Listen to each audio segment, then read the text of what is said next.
Sunt trasee care te obosesc, care te încântă și care îți schimbă viziunea despre viață, dar și câteva unghii de la picioare. Cel spre vârful Lespezi și Cornul Călțunului a fost, fără îndoială, unul care m-a scos din zona de confort și mi-a testat limitele fizice, mentale și emoționale. Îl așteptam de ceva vreme, cu ochii în prognoze, cu rucsacul aproape gata de plecare și cu inima fremătând de nerăbdare. Știam că nu va fi o plimbare ușoară și chiar nu a fost. A fost, fără să exagerez, unul dintre cele mai grele trasee de o zi pe care le-am făcut până acum. Am pornit din Piscu Negru dis de dimineață, pe marcajul roșu, cu aerul proaspăt al pădurii în nări și cu o energie ciudat de calmă. Traseul urcă rapid și nu-ți dă prea mult răgaz. O oră mai târziu ieșeam deja în golul alpin, însoțită de un peisaj aproape pastoral.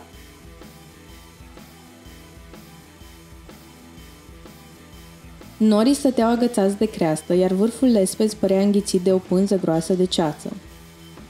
Dar când ai venit până aici, nu te oprești, așa că am continuat, pas cu pas, pe poteca abruptă de pe piciorul Lespezilor, cu gândul că poate norii se vor risipi.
Câteva ore mai târziu, cu mușchii deja încinși de efort și respirația tăiată, am ajuns pe Lespezi.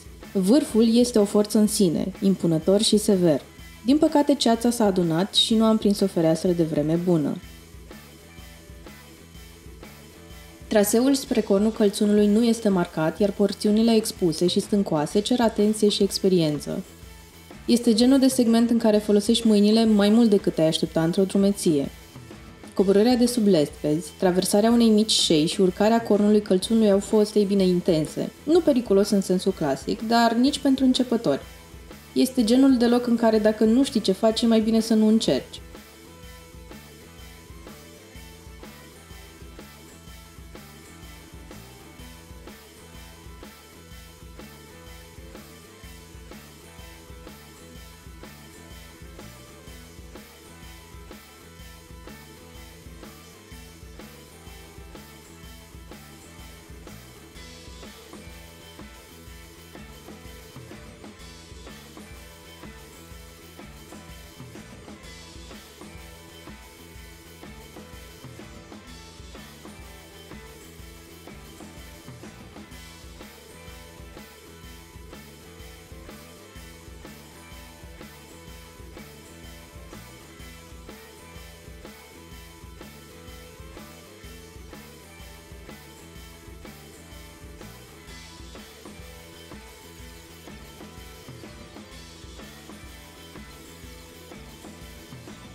Bravo! Chiar bravo! Felicitări! Hai mamați, o poză cu porno!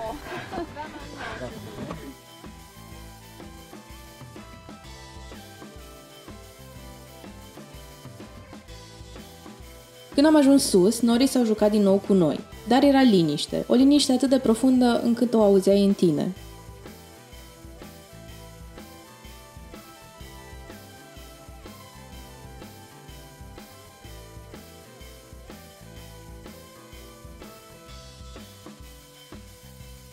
Au fost peste 1300 de metri diferență de nivel, pasaje tehnice, secțiuni expuse și momente de oboseală, însă și o doză imensă de satisfacție. Pentru mine, traseul Lespezi și Cornul Călțunului înseamnă mai mult decât două vârfuri bifate. Este despre perseverență, despre curajul de a merge mai departe când simți că n-ai energie și despre frumusețea crudă a făgărașului.